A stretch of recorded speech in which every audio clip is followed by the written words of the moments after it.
ар бир доордогу мыкты адамдардын кайтыш болуусу жана ошого тиешелүү баягы тарыхый окуялар деген сөз.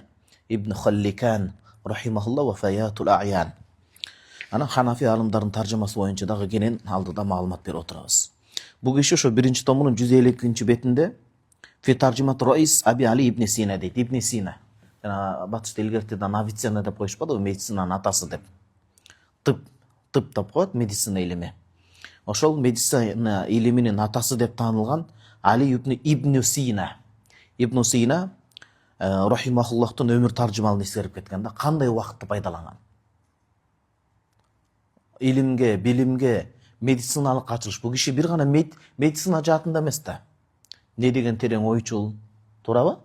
Не деген нерселерди тактап кеткен. Фармацевтика жаатында, медицина жаатында жалпы. География жаатында мисалы. Не деген ачылыштарды Кудай Таалам жүрөгүнө салып, мээнетине жараша ачылыштарды берген. Ошо Ибн Сина, бул кишинин толук аты Хусейн ибн Атил ибн Сина болот. Бул киши алимул мутафаннин дейт. Бир эле фан деп илимди айтат. Бир эле билим тармагы эмес, бир канча билимдин ээси болгон дейт. Алладан ошону сураш керек да. Имам Абу Ханифа рахимахулла, биздин мазхаб башчыбыз, ажылыкка барганда замзам ичкенде Аллахым мени аалымдардын аалымы жана бир канча илимдердин эгеси кыл деп Кудайга дуа кылган да. Эми Алланын ыраазычылыгы үчүн. Ал-алимул мутафаннин Ибн Сина рахимахулла бул киши бир канча билимдин, илимдин ээси деп атат. Ал-философ, чоң философ. Эми кээ бир адамдар философия деген, психология деген сөздү угушса төбө чачы тик туруп, мындай биротоло 100% жекирип салышат да. Мейлем көбүнчө философтор адашып, мусулман эмес болгон үчүн алардын дагы түшүнүгү туура. А көбүнчө биздин заманда деле психологдордун көбү бардыгына баягы кара көбү жугуза албайбыз. Исламдын негизинде Куран, сүннөт, алымдардын сөзүнүн негизинде эрежелерин бекитип, ошонун негизинде туура ой жүгүртүп, туура кеңеш берсе бир жөн анда. Адамдардын кулук мүнөзүн окуп. Анан психолог бир гана адам эмес, жаныбарлардын дагы баягы үйрөтөт эмеспи? Филу деген баягы гректердин сөзүнөн келип чыккан жакшы көрүү деген сөз да. Хикмат деген даанышмандык жакшы көрүү. Муну баягы мунун эрежеси исламда Куранга, сүннөткө дал келгендиги үчүн ойлонуу максатында кабыл алсак болот. А көбүнчө бирок баягы мисалдары ширкке, күфргө байланыштуу болсо мисалдары жарабайт. Аны эрежесин ошо Куран, сүннөткө ылайыктасаң да бир жөн. Ой жүгүртүүнү деле мисалычы. Бул киши чоң философ болгон, жанагандай, ойчул болгон дейли. Табиб, дарыгер, медицинанын атасы болгон, ал-машхур. Бул киши кайсыл жылы кайтыш болгон? Ибн Сина 428. Хижраттын 428-жылы кайтыш болгон. Демек 5-кылым маалымы. 4-кылымдын акыры, 5-кылымдын баштары болуп атат. Ушул жерден ким эскере алат? 428 кулакка тааныш кылбай элеби кайтыш болгон жылы. Ким айтса, ошого Рамазандын урматына жакшы адамдардан сурап $100 беребиз белеке. Эми доллар деп биздин сомдулдуйга төмөн куруп аткан жокпуз. Эми бул жерде мисалы сом эметилбейт да. Хижраттын 428-де мен дагы суроону жакындатайын жоопту. Ханафи мазхабта кандай чоң алым о дүйнөгө сапар алган, кайтыш болгон? 428-хижри жылы. Али шейх эсиңиздеби? Ким? Жок. Акши 333 болот. Имам Кудури. Сахибул китаб. Ханафи мазхабта аллади интахат илейхи риясатул ханафия. Заманасындагы ханафилердин дөшасы болгон. Мухаккик алып болгон Ханафи мазхабта Имам Кудури китап деген. Эгер Ханафи мазхабта фикхта китап деп жалпылай айтылса, Имам Кудури рахимахуллах китебин түшүнөбүз. Саид Багдашдагыбыз тахкик, мактутот, кол жазма китептерден эсептеп чыккан Кудури Ханафи мазхабта өтө чоң матын китеп, алгачкы матын китептерден болот. 12.000 маселе жазылган дейт. Ханафи мазхабта эң кыска, бирок нуска, маңыздуу, терең, анан кабыл кылынган көп комментарий, түшүндүрмө жазылган китеп болот Имам Кудури. Имам Кудури да кайсыл жылы кайтыш болгон экен? 428. Ошол эле жылы ким да кайтыш болгон экен?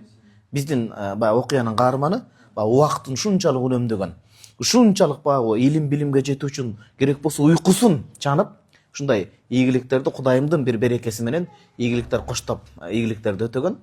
Бул ошол Ибн Сина рахимахуллах 428 кайтыш болуп атат. Көрдүңүзбү, алымдардын кайтыш болгон жылын билүү бул өтө маңыздуу туугандар, өтө зарыл. Баш келипсиз. Бул киши көңүл буруңуз эми. Валамма балаг 10 синин мин умрихи дейт. Ибн Сина рахимахуллах. Каркезин астына мүмкүн болсо төшөк салып берип коюңуздар. Ибн Сина рахимахуллах. Ибн Сина рахимахуллах 10 жашка чыкканында дейт. 10 жашка толгонунда кана кат атқанал Кур'ан ал-Азиз. Көңүл бурсаңыз, Ибн Сина рахимахуллах 10 жашка чыкканда Куранды толук жаттап бүткөн деп атат. Анзахрул гайб деп коет, толук жаттап, жаш кезде алган илим ташка тамга баскандай го. Мындайча айтканда, толук Куранды жаттаган. Адатта муну хафиз анан кары деп коет, кори деп коет. Ибн Сина рахимахуллах, демек туугандар, бул жерден токтоло турган маселе баягы мектепке иман сабагын киргизүүдөн жана башка балдардын медресеге баруусунан чоочулап үркүлөбөш керек. Туура эгер туура багыт илим алса. Ханафи мазхаб, Ахлу сунна вал жама Матуриди акыйдасында. Эч кандай агымга илешпей ошол учурда баягы мектептин сабактарынан да албаса, анда бул өтө сонун болот. Анткени жаштайынан жүрөгүнө иман сиңген Куран жатталган бала андан келечекте чоң ачылыштарды, чоң жакшылыктарды күтсөк болот. Ошонун аныктаана мисалы бизге үлгү деп айтпайлы, үлгү пайгамбарыбыз салам болсун толук түрдө. Мисалы ачыктаана үлгүсү, күзгүсү бул Ибн Сина, медицинанын атасы Ибн Сина рахимахуллах болуп айтыла аламыз. 10 жашына жетпей Куранды толук жаттап бүткөн деп атат бул киши. Куран адамдын түшүнүгүн арттырат. Алланын сөзү жүрөгүнө сиңген адам эртең тозокко күйбөйт эгер албетте ошого жараша амалы кулк мүнөзү болсо. Куранды жаттаган бала анын зээни бөлөкчө болот. Биз тажрыйба жүзүндө көрүп келе жатабыз. Өзүбүздү устаз сезип алган жерибиз жок. Устаздыкка бышып жетте элекпиз. Биз аалымдыкты тим эле коюңуз. Илим окуп жүрөбүз, бирок азын-аулак бир аздыр көптүр билгенибизди үйрөтүп окутканда 2 жылдан бери окутуп келген балдар бар эле, анан Куранды жаттап келген Кыргызстандан балдар бар эле. 2 жыл сабактан такай калбаган балдарга караганда беркилер 1-2 жумада жетип алган да ошого. Түшүнүк бөлөк да, фиктан окуган эмес, мисалы ошондой балдар окуттук да. Нурул Идохана, Маракул Фалах укмуш эме. Анткени Алланын сөзү бөлөк. Ибн Ади деген чоң алым өткөн. Аллах разы болсун, ушул кишинин атында китебинде жазып алыңыздарчы. Ибн Ади деген чоң алым Камил деген китебинде хадис жыйнагында пайгамбарыбыз кечиресиз бар экен. Пайгамбарыбыз саллаллаху алейхи вассаламдын Куран туурасында айткан хасан далилге жарамдуу деңгээлинде хадисин алып келет. Мен Qur'ал Qur'ан ва аллама. Ким Куранды окуп дайыма үйрөтүп жүрсө, маттааху Аллаху би ақлихи хатта ямут. Бул дүйнөдөн үзүлүп, о дүйнөгө кеткенге чейин, өлүгөнгө чейин, кайтыш болгонго чейин акылынан аздырбайт, тоздурбайт дейт. Акылынан алжып, азып, тозуп калбайт экен да.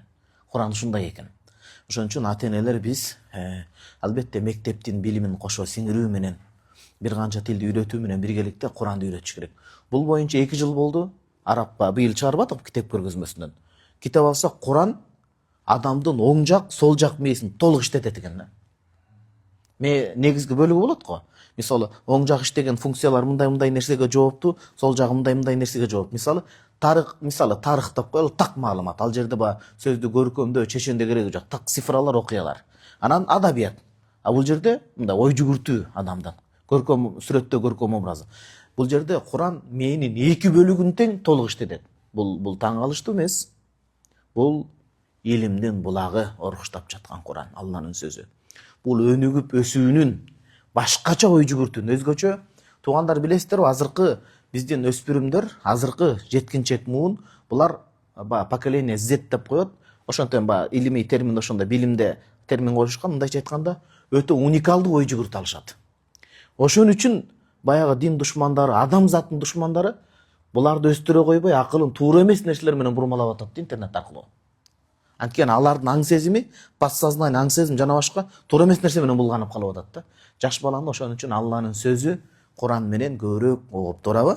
Туура нерселерди ата бабадан динибизге туура келген жакшы нерселер сиңирип калыш керек да. Бул илимди ачат. Ал бала мектепти да аябай жакшы окуйт. Ибн Сина рахимахуллах 10 жашка жетпей караңыз, мына кайра окуйын. Валамма балага 10 синина мин умрихи 10 жашка чыкканда дейт. Кана кат атканал Кур'ан ал-Азиза. Аллахтын сый урматтуу сөзү болгон Куранды толук аткана, толук жаттап, жөн эле жаттап койгон эмес. Эрежеси, тажвид, тартил эрежесине ылайык жаттап, керек болсо анын өкүмүн биле тургандай даражада окуган дейт. Вал адаб жана араб адабият классикасын мыкты окуган деп атат. проза поэзия эки түрүндөн. Кара сөзүн дагы, анан жыр деп казак бабалар айтмак, жыр поэзия. Проза, кара сөз, поэзия экөөнү тең адабият классикасын мыкты окуган дейт. Тил да, кыргызда да ушул жакшы сөз бар. Өнөр алды, кызыл тил. Бизге дагы шарият илимин окуганда араб тили негиз болот туугандар. Шейх Фатхи Хижази деген аксакал устазыбыз бар, баягы. Арекем көп чакырып батасын алабыз го. Китептерди бүткөн аксакал устаз, өтө таква. Пайгамбар жашына келип калды. Буюрса, бир жолугуп батасын алыңыз. Шейх Фатхи Хижази устазыбыз. Ошондой устазыбыз бар экенине шүгүр. Асгарда мин а'мидатил асгарда, асгардын түркүктөрүнөн бири. Устазыбыз айтат дайыма. Кимде ким шарият илимине кирем десе, бир эле эшиктен кирет, араб тил эшигинен. Араб тил эшигинен кирет. Туурабы? Эшик менен киребиз да, терезеден башкадан кирбейбиз го, мисалы. Адепсиздик башка болот. Демек, араб тилди мыкты болгон, ал шариятты деле мыкты түшүнөт. Кимде ким акыйдага кирем десе, усулутин. Фа алейхи духул мин бабил луга. Анда да араб тил. Араб тил, араб тил. Экинчи устазыбыз Шейх Салим Абу Асиф устазыбыз айтат, ан-наху, грамматика илими бар го. Сөздөрдүн айкалышы бизде кыргыз тилинде деле талдайбыз го, баяндооч, тактооч, сынатооч депчи. Араб тилинин грамматика жана айкалышын, сөз айкалышын үйрөтө турган илим дагы грамматикасын, синтаксиси. Бул дагы матлабун мин маталиб истинбат, нахвини жакшы окуган адам араб тил грамматикасын шариятта өкүм чыгарганда туура өкүм чыгара алат. Мындайча айтканда муштагид биздин имам Абу Ханифа рахимахуллах кандай өкүм алып чыкты ошону так туура түшүнүүгө себеп болот дейт. Ибн Сина рахимахуллах 10 жашка жетип жетпей Куранды, араб тил адабиятын, поэзия, прозасын кошуп мыкты өдөштүргөн дейт. Ва хафиза ашиа мин усулуд-дин. Карасаңыз, акыйдага усулуд-дин дегенде акыйда, Кудайга болгон ишеним илими бар го. Илмут таухид, илмул калам, илмул акыйда. Акыйда илимин так билген дейт. Ошонун ичинен эң керектүү өлчөмүн жакшы билген дейт. Анан усулу фикх, шариаттын каталогу. Кандай, мисалы, кээ бир туугандар айткандай, булду Куран, сүннөт ошо менен чыгарып алабыз деп. Бул чоң адашууда. Куран, сүннөт алымдар негиз кылып туруп, салып, бүт салып, не деген биякта ортодо эрежелер бар. Ал эрежени көп ойлогондо имам Абу Ханифа, имам Малик, имам Шафии чыгарган жери жок. Ал пайгамбарыбыз саллаллаху алейхи вассаламдан бери сахабаларга ошол кайфияти фахмин нусус, тафсирун нусус деп коет. Куран, сүннөттү кандай түшүнүш керек? Ошонун эрежелери бармы ортодо? Ошол эрежелерди көкүрөктөн көкүрөккө өткөзүп, сахабалардан бизге чейин жетип келген ошол эрежелер. Бүт чогултуп, эреже катары түптөп, арыгын чаап, суун агызып, анан муштагиттерибиз, анын көч башында имам Абу Ханифа рахимахуллах, анан бизге ушуну жеткирип берип атат. Көңүл бурдуңузбу? Бул ошол усулуд-дин деген, аслайын деген эки илимди айтабыз. Акыйда илимин, анан усулул фикх жана шариятты могул жердеги. Кантип түшүнөбүз? Куран, сүннөттү түшүнүү эрежелери. Туугандар, арабтардын баардыгы эле же араб болуп туулган, же өмүр бою араб болуп туулуп, араб тилин окуган адам деле 100% Куранды түшүнүп кете албайт ал. Могул жердеги бул эки чоң булакты түшүнүү илимдерин, эрежелерин окубаса. Өзү араб боло туруп. Элестетсеңиз, буга айдан ачык мына ар бир сөз далил менен болсун, аргумент, факты менен болсун, имам Шафии рахимахуллах жаш кезинде Хижаз, өзү Гозза, Палестинада төрөлгөн. Мисырда көбүрөөк өмүр сүргөн, акыркы өмүрлөрүн 200-жылы келип, 4 жылдан кийин жаңы мазхабын негиздеп 4 жылда кайтыш болгон адам да. 4 жылда.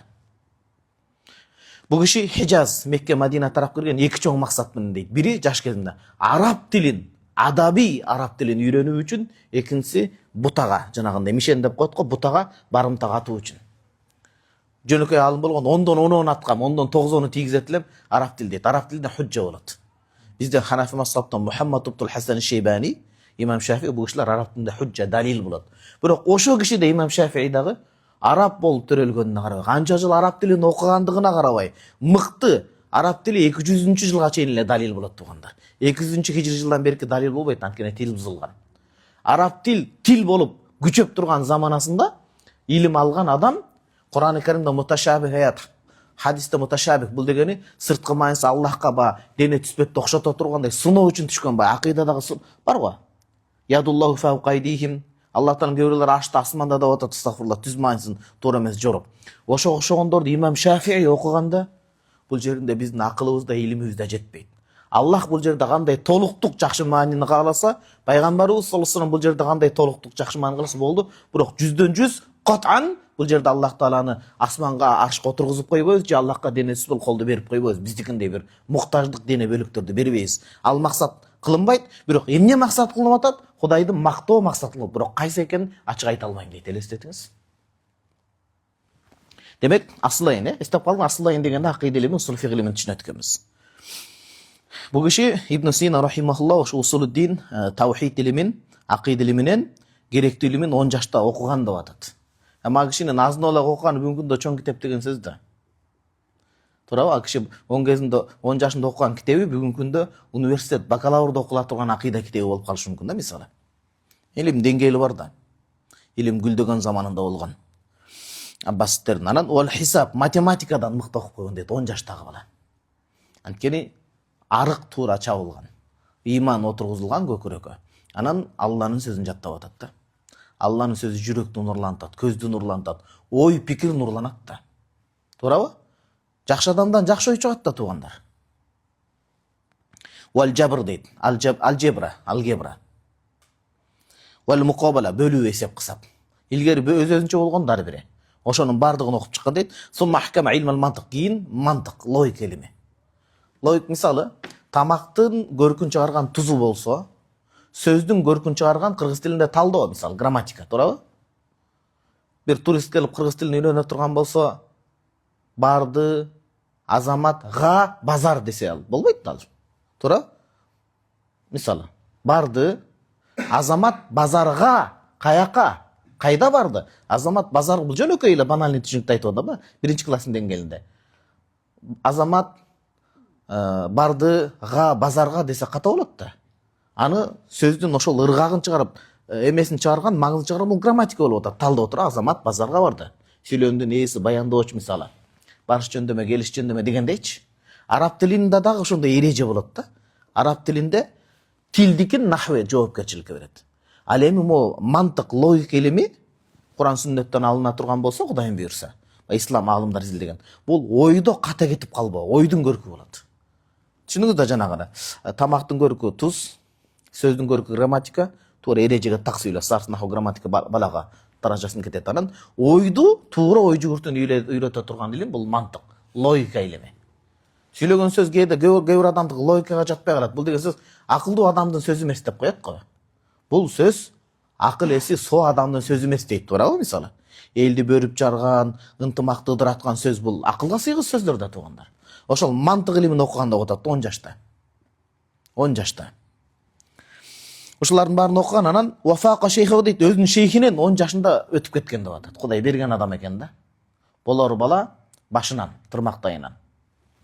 Кайсы ал-Хаким, данышман устаз Абу Абдилlah ан-Натили деген устазынан 10 жашында эле афан касиратан Ибн Сина рахимахуллах бир канча даража жогору болгон. Эми устаздан шакырт өтүптүр. Чыны устаз шакырт өтө сүйүнөт. Вакана ма азалика, бирок ошо менен биргеликте көңүл бургуз, дигин окуду, муну окуду, бирок яхтали фил фиq ила Исмаил az-Захид. Имам Захиди Ханафи мазхабтын алымы. Имам Захиди Ханафи мазхабта Кудуриге ал-Мujтаба деген эң чоң шартты жазган. Ханафи мазхабта өтө муътабар китептердин бири. Этибарга алынган. Ошол Ибн Сина рахималлах фиqта Исмаил az-Захид деп Имам Захиди рахимахуллахка фиqтан барып Ханафи мазхабтан сабак алат эле да. Демек, эмне үчүн Алла Таала ийгилик берди бул кишилерге? Акыйдасы түз, мисалы. Башында эми кийинки өмүрүнөн талаш тартыш бар, бирок ал жерде ар кайсы нерселер аралашып кеткен. Фиq коюлунган, эреже коюлунган, анан Кудай жолун ачып атат да. Ваштагала би тахсил улум, аны каттаби вал илахи дейт. Баягы мантык жана башка илимдер менен алектенген, так илимдер менен да, так илимдер. Химия, физика жана башка. Ва фатахаллаху алейхи абуабал улум, Ибн Сина рахимахуллахка Аллах Таала илимдин бир канча казынасын ачып, эшиктерин ачкан деп атат. Илимдин эшиктерин ачкан. Ошон үчүн туугандар эгерде жайында каникулда өзгөчө жан келгендер болобу, башка болобу, эгерде албетте мекениңизди ушунча сагынабыз. Бирок эгерде сиз илимди жаңы баштап атсаңыз, ата-энебиз Кыргызстанда, Аяшат энелерибиз, ата-энелерибиздин ден соолугу чың бир туугандардын кечиресиздер, Алла ахыбалы жакшы боло турган болсо, калып окуганга жетпейт жайында. Куран жаттап, калып могу тилди күчөтүп, эмнеге дегенде Куранды жаттоо, сиз атайын илимге келдиңиз, зейинди ачат.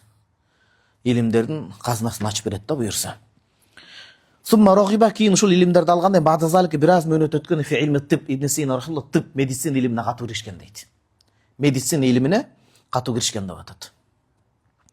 Ва тааммала ал-кутуб ал-мусаннафата фиhi. Тиб медицина илимин чоң устаздардын колунда окуганан ошол өз заманасына чейинки жазылган бүт медицина китептерин терең анализ, терең ой жүгүртүү менен өздөштүрүп окуп чыккан дейт. Китапты окуганда анализ болуш керек, сын пикир менен. Бул азыр сизге келбейт, кийин келет. Ар бир китап окуганда сын пикир болуш керек. Мисалы, адабий кыргызча китеп окуганда дагы ошондой болуш керек да. Мисалы, эки китепти мисал келтирем сизге түшүнүктүү болуш үчүн бул сөздөр.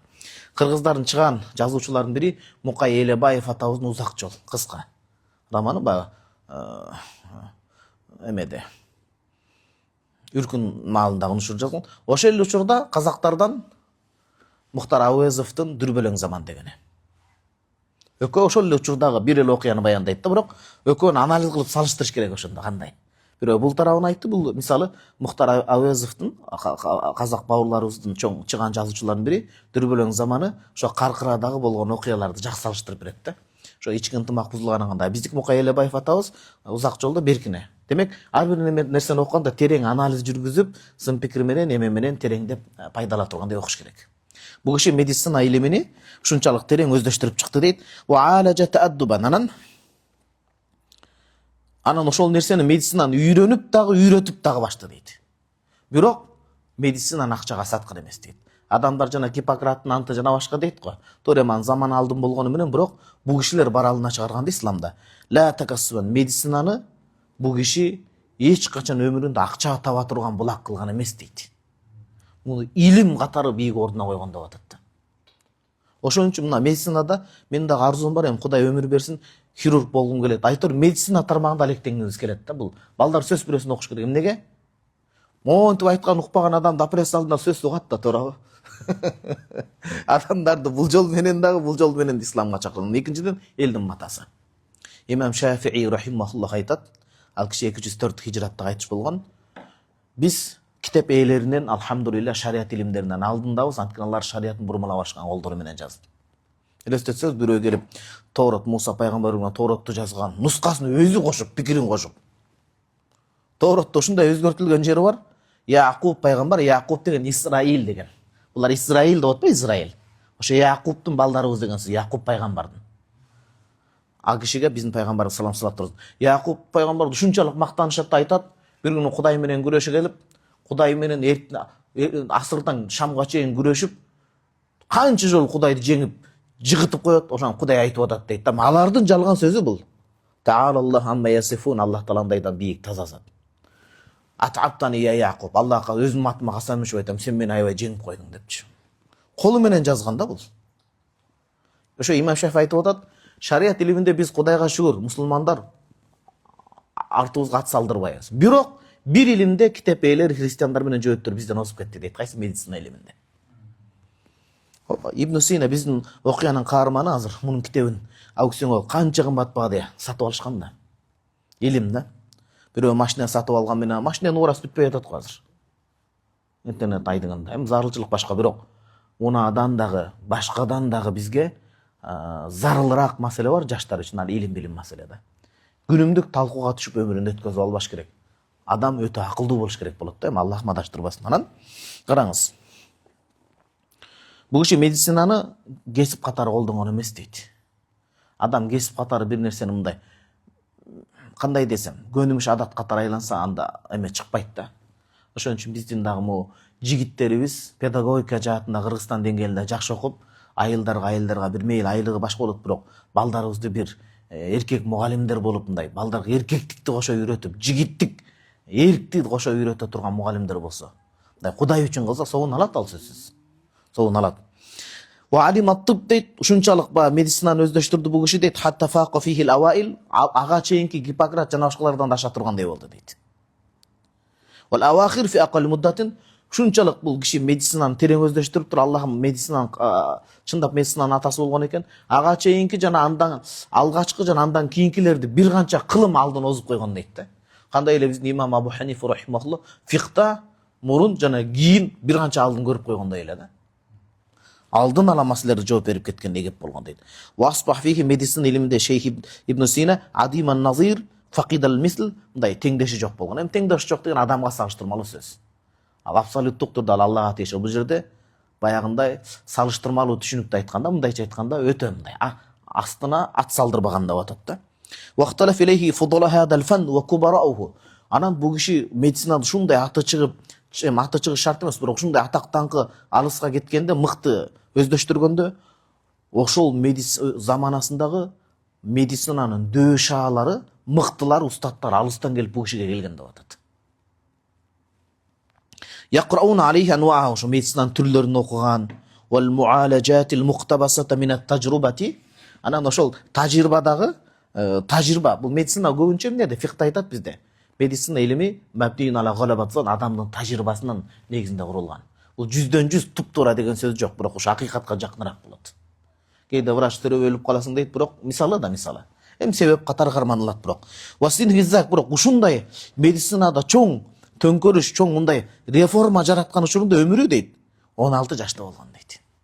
Ошондо 10 жашта болсо, 2 жашын диагнозда 4-5 жылдын алкагында ушунчалык медицинада болуп көрбөгөндөй мындай бир реформа жасаптыр да, бул киши өнүгүү жасаптыр. Элестесең 16 жашта. Биз жүрөбүз, жүргөн жериңиз жок, мисалычы. Кудай өмүрдүн берекесин берсин да. Неге Аллах Таала бийик максат койгон адамга бийик эшиктерди ачат. Ниети түз боло турган болсо, карасаңыз, илимге аяр мамиле жасаган экен да, медицинагачы. Киреше катары кылган эмес да. Күнүмдүк адат киреше катары болсо адам ниети бузулат да. Толук айтпайт, башка болот, эптеп кутулганынан шашат. Бир окуясын айтып берейин, баягы тажрыйбасы дегенде башка китептен окуганбыз. Ибн Сина ким? Ал-Милал ва Нихалда имам Шурхстани алып келет. Бул киши заманасында падыша, чоң падыша чакырып калат, ушу балам аябай катуу ооруп калды дейт. Илгери күн заманы болгон го. Катуу ооруп калды дегенде анан акырын барып караса, ашык болуп калган экен да бул. Атасынын күңдөрүнүн бирине, кызматчыларынын бирине ашык болуп калган. Жүрөк экен да. Ашык болуп калган экен. Атасынын күңү дегенде кызматчысы гана, баягындай, жакындык мамилеге барган кызматчысы. Ошону билип калат да, анан мындай жаш тамакта же башка болбой өлүмгө барайын деп калган экен да. Катуу арыктап, кыйналып. Анан бүт жанагы бир четинен жанагындай кызматчылар кирсин хан сарайын дейт. Жүрөгүнүн кан тамырына бармагын басып турат. Бир өтөт, эки өтөт, үч өтөт, анан жанагы көңүлүндөгү аял зат өткөндө башкача дүкүлдөп согот да жүрөк немеси. Анан атасына келип айтат, балаңыз катуу чындап эле оорусу күч экен. Балаңызден өлүмдөн сактоочу Алла Таала себеп катары бүткүл дүйнөңүздү берүүнү каалайсыз. Анда жарасы жеңил экен, анда ошол кызматчыңызды балаңызга бериңиз күн катары депчи. Айтор, бул киши тажрыйба тараптан дагы көп. Бир канча тажрыйбаларды ийгиликтүү өткөргөн адам болгон экен да. Эми караңыз, 16 жашында медицинада болуп көрбөгөндөй Кудай Таалам эмгек кылууга бул кишиге мүмкүнчүлүк бериптир. Ва фи муддати иштиголихи дейт. Эми караңыз. Ошондо бул киши 10 жашында жанагыларды окуп бүтсө, демек бир 5-6 жаштан баштады. Ага чейин деле башташы мүмкүн да мындай эркин.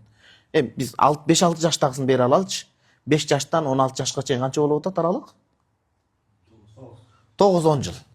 Ошол 9-10 жыл, тоголоктоп айтканда 10 жыл аралыгында илимге, билимге арнаган убагында лам янам лейлатан вахидатан бикамалга бир түндү да толук уктаган эмес дейт. Чырмет уйку алган эмес экен да. Куш уйку менен уктаган деп атат. Адабиятта 5-алты класс келет го, чычканга кебеге алдырбаган, чырмети уйкуга талдырбаган депчи баягындай. Ушундай зирек болгон дейт. Неге анткени окуган деп атат да, билимдин күйүтүнө түшкөн экен да бул киши. Дүйнөнүн күйүтүнө түшүп калган адамды уктабайт, дүйнө үчүн. Билимдин күйүтүнө түшүп калган адамды уктабайт да. Билим жогору турат. Валаштагала фин нахар бисуал муталад. Күндүзгү күнүн толук бойдон китеп окуу менен өткөргөн дейт Ибн Сина рахимахуллах. Болгон иши, кылган иши, аткарган иши, жумушу ушун китеп окуу болгон дейт. Китептен башын көтөрбөгөн дейт да. Ва кана иза ушкилат алейхи мас'алатун, карасаң субханалла, чубак устазыбызда да ушул сыпат бар эле. Көргөн адам катары айтып атам да, бул кишини биринчи окуйлу. Эгер ошо китеп окуганда бир маселе, устаздын атынан окуган, кошумчада окуган да, албетте устаз окуган деген сөз эмес. Китепти окуганда бир мүшкүл, түшүнбөгөн оор маселе чыгып калса, масала абыйса дейт, эмне кылат эле? Тавабба бар тарат алып келет эле дейт. Бар тарат алып келет эле дейт Ибн Сина. Ва касадал масжидал жами, чоң мешитке барып, 2 рекат намаз окуйт эле дейт. Кажат намазы, муктаждык намазы. Бардыгы келип эле иманга такалып атат да. Таң калышы мүмкүн да, мунун сыры эмнеде депчи. Сыр ошол Кудайым жүрөгүнө салган мээнетине жараша. Куран жаттаган анткени бул жаштайынан. Ва салла 2 рекет намазы ва да Аллах азза ва жалла аюсахилаха алейх. Аллах тағала мошо дуа кылчы Аллах мошо маселе мага оор болуп атат. Түшүнбөй атам канча отурсам дагы. Биягынан карасам да түшүнбөй атам. Шуну мага жеңилдетип берсең, ва яфтаху муглaqaha lahu, ошо түшүнбөй бүдөмүк болгон жерлерди мага түшүнүктүү айкын кылып берсең деп дуа кылат эле дейт. Ва кана надирата асрихи фи илмихи ва зака ва тасанифихи, илиминде, билиминде, зиректүүлүгүндө, жазган китептеринин сапатында заманасындагы мындай өтө кол менен саналган аз сандагы адамдардын бири эле дейт. Китеп жазгандар көп болот, бирок кээ бир китептер билесиз да, супсак болот. Кээ бир китептер жазган китепти окусаңыз күйүт байкалат да. Китеп жазуу тармагында, зирек, зээн тармагында, илим, билим тармагында аснат салдырбаган дейт да заманасында. Өтө сейрек адамдардан болгон. Wasonnafa ma yuqur 100 musannaf, бизге жетип келген маалымат кылайык дейт. Бул киши 100дөн ашык эмгектерди жазган. Бирок 100 мындай ичке 67тик эме эмес да. Бир китеби мисал бир эмгеги канча илгерики мо китептин 3төн биринде, партанын 3төн биринде өлчөмдөгү нерсени жазган. Бисмилlah.